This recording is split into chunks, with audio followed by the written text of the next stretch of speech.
Hello CMA friends and students. जैसा कि आपको पता है कि 22 दिसंबर को जब कुछ सीएमए दोस्तों ने इंस्टीट्यूट के अंदर जाना चाहा तो वहां के दरवाजे बंद कर दिए गए।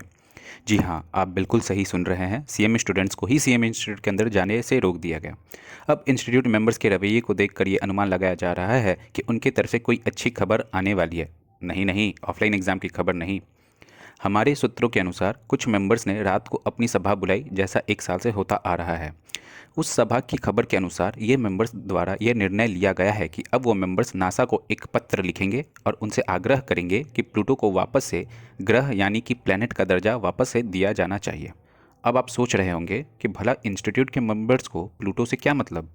तो मैं ये बताना चाहता हूँ कि जैसा कि आप लोग को पता है, ये मेंबर्स ग्लोबलाइजेशन लाना चाहते हैं और इसके लिए ही उन्होंने नए ग्रह की आवश्यकता है, क्योंकि वो जिस ग्लोबलाइजेशन की बात कर रहे हैं वो तो इस ग्रह पे मुश्किल है। चांद पर पहले से ही बहुत भीड़ है और तो कोरोना का डर भी है। मार्स के साथ साथ हर ग्रह पर किसी न किसी ने अपना दावा ठोक रखा है। तो इस स्थिति में अब बेचारा प्लूटो ही बचा है, क्योंकि यह ग्रह भी सीएमए स्टूडेंट जैसा ही है, जिससे किसी को कोई मतलब नहीं है। सूत्रों से यह भी पता चला है कि इनके इस ग्लोबलाइज्ड ग्रह पे कोचिंग इंस्टीट्यूट नहीं आ सकती, दूसरे प्रोफेशनल्स भी नहीं आ सकते, अब तो और सीएमए स्टूडेंट्स भी नहीं आ सकते। तो आप पूछना चाहेंगे कि फिर आएगा कौन। तब मैं बताना चाहता हूँ कि इस ग्लोबलाइज्ड ग्रह में सिर्फ यही इंस्टीट्यूट के गिने चुने मेंबर्स रहेंगे, और हाँ, इनका वो ट्विटर वाला कुत्ता भी आ सकता है। अब ट्विटर वाला कुत्ता किस समझे बैठे, मैं तो जोजो की बात कर रहा था, जो इन दिनों नाराज़ है। अगर आप भी इस ग्लोबलाइजेशन में जाना चाहते हैं तो हमें बताएं।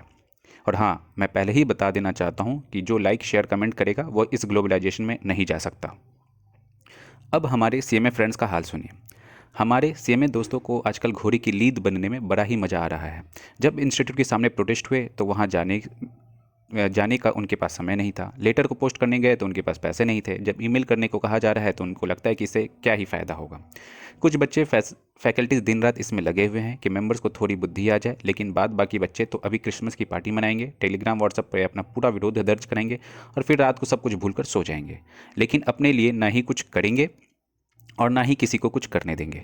मैं उनसे कहना चाहता हूँ कि माता सीता का अपहरण होने के बाद अगर भगवान राम किसी के सपोर्ट के लिए बैठे रहते तो शायद आज हम किसी और ही रामायण को जानते। उन्होंने पहले अपना धनुष संभाला, तब उनके पीछे वानर सेना आई। इसलिए हम सबको आगे आना होगा। आप प्रोटेस्ट का अपडेट लेने वाले ना बने, आप अपने अपने चैप्टर्स के प्रोटेस्ट का अपडेट देने वाले बने। अगर आप खुद लड़ नहीं सकते तो जो आपके लिए लड़ रहे हैं उसके साथ दें, उसका साथ खड़े रहें। और जैसा कि आपको पता है कि रावण की हार का कारण श्री राम नहीं थे, बल्कि रावण की हार का कारण उसके खुद के भाई विभीषण थे। मतलब अगर अपने भाई बंधु ही अपने साथ खड़े ना रहो तो बड़े से बड़ा योद्धा विद्वान भी हार ही जाता है। वहीं दूसरी ओर श्री राम, जिसके पास अपना राज्य नहीं था, पिता की मृत्यु हो गई, पत्नी का हरण हो गया हो, लेकिन ऐसी स्थिति में भी श्री राम जी ने रावण को हरा दिया, क्योंकि उनके साथ उनके भाई लक्ष्मण हमेशा साथ खड़े थे, जिसे देखकर बाकी ने और शत्रु दल के लोगों ने भी उनका साथ दिया। मैं अपने सभी सीएमए दोस्तों को यह बताना चाहता हूं कि प्रोटेस्ट बंद नहीं हुआ है, और जब तक इस समस्या का कोई ठीक हमें जवाब नहीं मिल जाता, ये प्रोटेस्ट किसी न किसी रूप में चलता ही रहेगा। मैं सबसे आग्रह करना चाहता हूं कि प्रोटेस्ट का पहला चरण हमने पार कर लिया है, दूसरा चरण है ड्राफ्टेड लेटर को मेल करने का, और इस चरण को पार करने में हमें सब सीएमए दोस्तों के साथ की बहुत ही ज़्यादा ज़रूरत है। तो अभी तक जिन्होंने भी मेल नहीं किया है वो अपना अपना मोबाइल उठाएँ और मेल करें। और इस बार मैं किसी से माफ़ी नहीं मांगूंगा, क्योंकि जो प्लूटो जाना चाहते हैं वे चले जाएं, जिससे धरती का भार कुछ कम हो जाएगा। बस दुख तो इस बात का है कि अगर ट्विटर वाला कुत्ता भी चला गया तो समस्त कुत्ते प्रजाति को दुख की घड़ी में कौन संभालेगा। धन्यवाद।